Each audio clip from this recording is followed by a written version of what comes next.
आवाज जो आज भी उस लड़ाई को लड़ रही है, 90 के दशक में शुरू हुई थी वो न्याय की लड़ाई, वो लालू प्रसाद यादव जी आज भी लड़ रहे हैं। SC ST और अल्पसंख्यकों की क्या भागीदारी है? हालांकि ये पूरा सत्र SIR की भेंट चढ़ गया, उसके बावजूद सवाल लिस्ट जरूर हुआ, लेकिन मुझे उसका उत्तर नहीं मिला। याद रखिएगा, आरक्षण सिर्फ आर्थिक आधार पे नहीं, सामाजिक अधिकार पर देने की बात की। मुसलमानों की तो बात ही मत कीजिए। सत्य कमेटी ने यह स्पष्ट कर दिया है कि मुसलमानों की दलित और पिछड़े से भी बदतर है। सामाजिक न्याय और सामाजिक सुधार का जो एक आंदोलन है।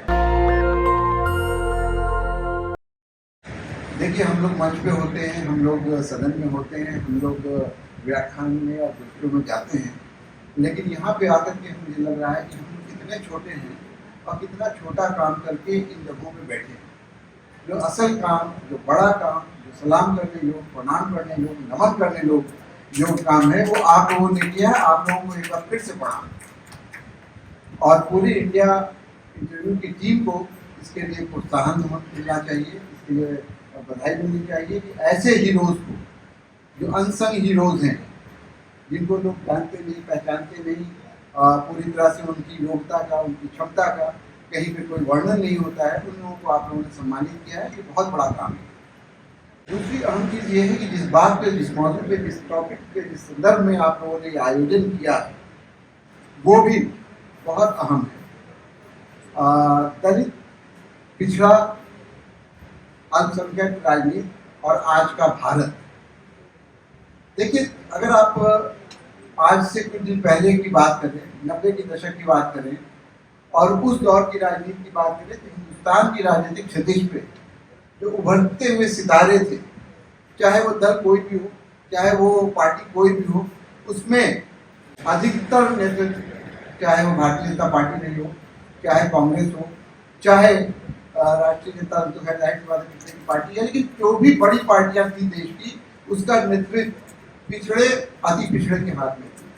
आप तो जरा सा इतिहास के पन्नों को पलटिए और देखिए कि उसमें कांग्रेस पार्टी के अध्यक्ष सीताराम केसरी, भाजपा जिसको मनुवाद की पार्टी कहा जाता है, ब्राह्मणवाद की पार्टी कहा जाता है या नहीं, उसमें मैं कोई टिप्पणी नहीं कर रहा हूँ, लेकिन जो एक छवि बनी हुई है, उसके अध्यक्ष थे बंगारू लक्ष्मण जी। उसके 4-5 शीर्ष नेता, कल्याण सिंह, साध्वी नितंबरा, उमा भारती, सारे पिछड़े समाज। उसके बाद कांशी राम जी थे, उसके बाद भान मायावती जी थे, उसके लालू प्रसाद यादव जी थे, रामविलास पासवान जी थे, नीतीश कुमार जी थे। पूरे भारत की राजनीतिक क्षितिज पे हमारा समाज, आपका समाज, पिछड़ा समाज, दलित समाज, यही 90 की दहाई में पूरे भारत की राजनीतिक पटल पे छाया हुआ। लेकिन धीरे धीरे करते करते ये सारे सितारे कहाँ हैं आज? सीताराम केसरी जी का देहांत हो गया, कहाँ है बंगारू लक्ष्मण जी पता नहीं है, कहाँ पर कल्याण सिंह ने कोई पूछ नहीं रहा, उनका भी देहांत हो गया। लेकिन जो भी पिछड़ा राजनीति करने वाले लोग थे, वो आज हाशिए पे। मैं इसलिए नहीं कह रहा हूं कि मैं राष्ट्रीय जनता दल का महासचिव हूं या उसका विधान पार्षद हूं, लेकिन एक आदमी, एक आवाज जो आज भी उस लड़ाई को लड़ रही है, 90 के दशक में शुरू हुई थी वो सामाजिक लड़ाई की, न्याय की लड़ाई, वो लालू प्रसाद यादव जी आज भी लड़ रहे हैं और आज भी उसी मुस्तैदी से लड़ रहे हैं, उसी से लड़ रहे हैं। और उसी लड़ाई के एक मजबूत सिपाही हमारे बड़े भाई, जैसे दशकों का हम लोगों का संबंध है। मैंने जब राजनीति जानता नहीं था, पहचानता नहीं था, पढ़ाई लिखाई कर रहा था या नौकरी कर रहा था, उस वक्त से जिनको मैंने पटना में देखा राजनीति करते हुए बहुत सम्मान के साथ जब भी हमारे घर आते थे, और मेरे पारिवारिक दशकों से हमारा संबंध रहा। सामाजिक न्याय के बहुत बड़े सिपाही रहे रामकृपाल जी, ये भी उसी धारा से निकले हुए। लेकिन आप देखिए कि ये धारा कहीं ना कहीं थोड़ी सी ठंडी पड़ती चली गई। उसकी जो धार थी, उसकी जो वार थी, वो कहीं ना कहीं कमजोर पड़ता जा गया। क्यों? आज समय है चिंतन का, आज समय है मनन का, आज समय है सोच और विचार का, आज समय है ऐसी गोष्ठी का, संगोष्ठी का कि सोचिए, उन कारणों को जानने का प्रयास कीजिए कि क्या वजह हुई कि 1990 के दशक में जब पूरी भारत में पिछड़ा राजनीति चरम पे थी, तो आज 2025 में पूरी पिछड़ा राजनीति क्यों समाप्त हुई। देखिए, हम लोग अभी बात कर रहे थे महामानव बाबा साहब भीमराव अम्बेडकर जी को। मुझे सौभाग्य प्राप्त है कि मैं उन जगहों पे गया हूँ, चाहे वो लंदन में हो, चाहे वो नागपुर में हो, महाराष्ट्र में हो, जहाँ जहाँ बाबा साहब ने संघर्ष किया, उन सारी जगहों का मैंने भ्रमण भी किया है, वहाँ जा करके कुछ समय मैंने बिताया है। उस महामानव को हमने भुला दिया। उस महाग्रंथ को हमने भुला दिया। और खासकर हिंदी पट्टी की राजनीति की अगर हम बात करें तो हमने सत्ता जरूर पाई, चाहे वो बिहार हो चाहे उत्तर प्रदेश हो, हम जरूर सत्ता में आए, लेकिन हम व्यवस्था को परिवर्तित नहीं कर पाए। इसलिए कि पूरे हिंदी पट्टी में सामाजिक न्याय की जो अलग लालू जी ने जलाई और लोगों ने इसको आगे बढ़ाने का काम किया, वो बहुत ज्यादा समय तक नहीं जल पाई।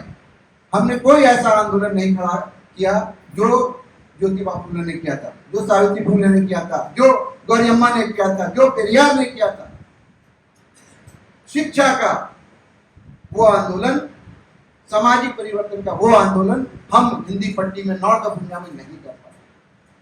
यही कारण हुआ कि सत्ता में आने के बावजूद हम व्यवस्था परिवर्तन की लड़ाई में, हम वर्ण व्यवस्था की लड़ाई में, हम अपने अधिकारों की लड़ाई में पिछड़ते चले गए।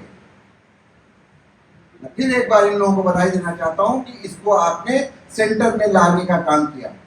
आप अभी कह रहे थे बिहार में मुसलमानों की राजनीति और मुसलमानों की भागीदारी की बात। अभी जो पिछला सत्र हुआ है बिहार असेंबली का, उसमें मैंने एक प्रश्न लगाया था कि बिहार में जितनी प्रशासनिक इकाइयां हैं, जो जिला मैजिस्ट्रेट हैं, डिस्ट्रिक्ट मैजिस्ट्रेट हैं, एसडीओ हैं, एसपी हैं, चीफ पदाधिकारी जिला में होते हैं, जो शासन प्रशासन को चलाते हैं, नीति निर्धारण करते हैं, उनका कार्यान्वयन करते हैं, उनमें मैंने सवाल लगाया असेंबली में, जिसका जवाब मुझे नहीं मिला कि उसमें एससी, एसटी और अल्पसंख्यकों की क्या भागीदारी है। हालांकि पूरा सत्र एसआईआर की भेंट चढ़ गया, उसके बावजूद सवाल लिस्ट जरूर हुआ, लेकिन मुझे उसका उत्तर नहीं मिला। इसलिए कि मुझे ये जानकारी थी कि अभी कुछ समय पहले 55 पब्लिक प्रोसिक्यूटर यानी लोक अभियोजक और गवर्नमेंट लीडर जीपी की बहाली हुई बिहार सरकार की ओर से, उसमें एक भी अल्पसंख्यक नहीं, 55 में एक भी मुसलमान उसमें नहीं है, ना पीपी ना जीपी। ये हमारी भागीदारी और इतिहास गवाह है कि हिंदुस्तान की राजनीति में जितने बड़े राजनीतिक हुए हैं, और चाहे सर सुल्तान की बात करें, चाहे सैयद अली महमूद की बात करें, वो सारे बिहार के थे, पटना के थे और वकील थे। तो मैं ये नहीं मानता कि बिहार में कोई ऐसा मुस्लिम वकील नहीं है जो जीपी और पीपी होने की काबिलियत नहीं रखता हो, लेकिन आज की स्थिति है नहीं है। आइए प्रशासनिक सेवा में बिहार में 38 जिला है, 9 प्रमंडल है, उसमें कितने अल्पसंख्यक और कितने दलित, आदिवासी, पिछड़ा, पिछड़ा डिस्ट्रिक्ट मजिस्ट्रेट और एसडीओ हैं? नहीं है, हाशिए में। अब आप जब ये बात करेंगे तो ये कहा जाएगा कि ये तो योग्यता पे होता है, ये तो मेरिट पे होता है। अरे मेरे भाई, मैं एक उदाहरण देना चाहूंगा, मेरे बड़े भाई यहाँ पे बैठे हुए हैं। एक बार मेरी बातचीत हो रही थी वर्ल्ड इकोनॉमिक फोरम के प्लेटफॉर्म पे स्विट्जरलैंड में, तो मोहम्मद यूनिस साहब जो नोबेल प्राइज विजेता हैं, उनसे मैंने पूछा कि इसी संदर्भ में बात हो रही थी कि आप नोबेल प्राइज पाए हैं, आपको कैसा लगता है, किस तरह की चीज़ें लगती हैं। तो उन्होंने बहुत अच्छी बात की थी, जो आज भी मैं बिहार के संदर्भ में मुझे लगता है कि बात सही है। बोले कि फैसल साहब, मैं नोबेल प्राइज पाया, पूरी दुनिया मोहम्मद यूनुस को जानती है, मैंने ग्रामीण बैंक की नींव रखी बांग्लादेश में, मेरी बेटी डॉक्टर है, लेकिन उसकी माँ यानी मेरी पत्नी अशिक्षित है। वो देखने में मेरी बेटी से सुंदर है, सोच समझ में मेरी बेटी से ज्यादा विद्वान है, लेकिन निरक्षर है, पढ़ी लिखी नहीं है। आप बता सकते हैं ऐसा क्यों है? मैंने नहीं, आप बताइए। बोले सिर्फ इसलिए कि उसकी माँ को यानी मेरी बीवी को पढ़ने लिखने का समाज ने अधिकार और मौका नहीं दिया। वो अवसर मेरी बेटी को मिला, वो पढ़ लिख करके आज डॉक्टर है, लेकिन समाज ने चूंकि मेरी बीवी को पढ़ने लिखने का अधिकार नहीं दिया और उसको वो मौका नहीं फराहम कराया जा सका, वो अवसर नहीं मिला, इसलिए वो अशिक्षित है। तो जो लोग मेरिट की बात करते हैं, जो लोग आरक्षण की विरोध की बात करते हैं, उनको मैं इस मंच से उनका आह्वान करना चाहता हूं कि पहले लेवल प्लेइंग फील्ड दीजिए। अक्सर ये बात कहती है दिल्ली के संगठनों में, मैं हमेशा जाता हूँ कि भाई आरक्षण की बात है, बताइए फैसल साहब, आप ऐसे डॉक्टर के पास जाइएगा, ऐसे इंजीनियर से मकान बनाइएगा जो आरक्षण से आया हो। मैं कहता हूँ हाँ कराऊंगा, हाँ मैं करवाऊंगा। इसलिए कि जब आप आरक्षण का विरोध करते हैं, आप जब समाज में आने वाले परिवर्तन का विरोध करते हैं, याद रखिएगा आरक्षण सिर्फ आर्थिक आधार पे नहीं, सामाजिक अधिकार पर देने की बात थी। आर्टिकल 16A पूरे तौर पे इस बात को स्पष्ट करता है कि आर्थिक और सामाजिक स्तर पे जो पिछड़े लोग हैं, जो आज भी पढ़ लिख के ऊपर आए हैं लेकिन फिर भी उनके साथ डिस्क्रिमिनेशन होता है, उनको आरक्षण दिया जाए, उनको लेवल प्लेइंग फील्ड दिया जाए। अब आप बताइए कि एक बच्चा जिसने कंप्यूटर या लैपटॉप या आईफोन या फोन या स्मार्टफोन सिर्फ तस्वीरों में देखा हो, और दूसरा बच्चा जो पैदा होते ही आईफोन से खेलने लगा हो, जिसके हाथ में आईपैड हो, कंप्यूटर हो, और बड़ा होकर के दोनों का मुकाबला करवाइए, क्या ये सही है? क्या ये न्याय संगत है? बिल्कुल नहीं है। पहले उसको भी वही सुविधाएं दीजिए, फिर देखिए मेरिट किसमें और किसमें नहीं। तो ये बहुत लंबी लड़ाई है। इस लड़ाई को हम लोग लड़ रहे हैं, बहुत सारे लोग यहाँ पे जो बैठे हैं वो लोग लड़ रहे हैं, और ये जो सनी जैसे लोग, हमजा जैसे लोग, कैफ जैसे लोग उन लोगों को सामने ला रहे हैं जो सारी विपदाओं के बावजूद धारा के विरोध जा करके, उसके विरुद्ध तय करके भी अपना नाम कर रहे हैं, वैसे लोगों को अवसर दे रहे हैं, वैसे लोगों को आगे लाने का प्रयास कर रहे हैं। ये एक बहुत बड़ी मुहिम है, एक बहुत बड़ी लड़ाई है, इसको हमको लड़ना पड़ेगा। और एक बात और मैं कहूँ कि जब राजनीति की बात हो रही है, मुस्लिम रिप्रेजेंटेशन की बात हो रही है, तो आज का भारत का पार्लियामेंट, भारत में मुसलमानों की जो संख्या है 2011 के सेंसस के अनुसार वो 15% है। भारत के पार्लियामेंट में मुसलमानों की जो अभी मौजूदा रिप्रेजेंटेशन है, प्रतिनिधित्व है, वो मात्र 4.4%। सिर्फ 24 MP बिहार हिंदुस्तान की पार्लियामेंट में मुसलमान के होने कितने चाहिए? 60 के ऊपर। बिहार की बात कर लीजिए, बिहार 242 सदस्यों की बिहार असेंबली है, मात्र 19 मुस्लिम है। क्योंकि मुझे कहा गया कि मुस्लिम राजनीति में बोली, इसलिए मैं कह रहा हूँ कि 19 लोग हैं, उसमें से भी अधिकतर राष्ट्रीय जनता दल के लोग हैं, और जो पर सरकार में जो पार्टी है उसका एक भी विधायक नहीं। तो ये स्थिति और कहीं ना कहीं ऐसी स्थिति पैदा कर दी गई है कि मुस्लिम और अल्पसंख्यक, पहले बाइनरी में बात होती थी, अल्पसंख्यक कहते थे, लेकिन अब तो सीधा सीधी हिंदू मुसलमान की बात कर रहे हैं 2014 के बाद से हम लोग। तो ये स्थिति पैदा कर दी गई है कि दलित, पिछड़ा, अति पिछड़ा और मुसलमान राजनीतिक मुख्य धारा से बाहर हो जाए।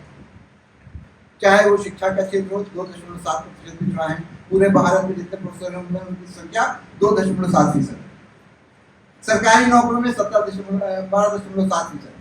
मुसलमानों की तो बात ही मत कीजिए, सत्य कमेटी ने यह स्पष्ट कर दिया है कि मुसलमानों की स्थिति दलित और पिछड़े से भी बदतर है। तो ये वास्तविकता है हमारी, और उस दौर में हम राजनीति कर रहे हैं, उस दौर में हम लोग लड़ने का प्रयास कर रहे हैं जब सारी चीजें हमारे खिलाफ है। जब हम अपने अधिकार की बात करते हैं तो हिंदू मुसलमान की बात हो जाती है, जब हम कोई बात कहते हैं तो कहते हैं ये सांप्रदायिक बात है। नहीं, अपने अधिकारों की लड़ाई लड़ना, अपने अधिकारों की आवाज उठाना हमारा हक है, और हमें उस ग्रंथ में दिया है जिसे महामानव अम्बेडकर ने लिखा है। जिस दिन हमने वो ग्रंथ अपने हाथ में उठा लिया, जैसे आज आप देख रहे होंगे हर हाथ में संविधान दिखता है, तो ये जो लोग सत्ता में बैठे लोग हैं, इनकी नीचे से जमीन निकलती है। मैं आप सबसे एक बार फिर करबद्ध विनती करता हूँ, ये इल्तिमास करता हूँ, ये आग्रह करता हूँ, ये अनुनय विनय करता हूँ कि आप सब लोग संविधान को पढ़िए, अपने अधिकारों को समझने का प्रयास कीजिए, और उसको मैं बहुत, क्योंकि मैं मौलिक रूप से मैं पत्रकार रहा हूँ, तो मैं चाहता हूँ कि जहाँ पे भी 4-6 लोग बैठे वहाँ पे इसकी चर्चा किया कीजिए, वहाँ पे बात किया कीजिए, जिसको हम लोग कहते हैं ज़हन साजी, दिमाग को बनाना। वो आप बताइए कि भाई ये चीज़ें जो कही जा रही गलत है, और इसको इस तरह से सही किया जाता है, और सामाजिक न्याय और सामाजिक सुधार का जो एक आंदोलन है उसको खड़ा करने में अपना योगदान दीजिए। आप सबका बहुत बहुत धन्यवाद, बहुत बहुत दस्तक की आपसे गुजारिश है कि अगर इसको बचाना चाहते हैं तो नेशनल दस्तक को सब्सक्राइब करने के लिए रेड कलर के सब्सक्राइब बटन को दबाएं, फिर बेल आइकन की घंटी दबाएं। नेशनल दस्तक को बचाने के लिए बहुत जरूरी है कि हर खबर को शेयर करें, लाइक करें, कमेंट जरूर करें।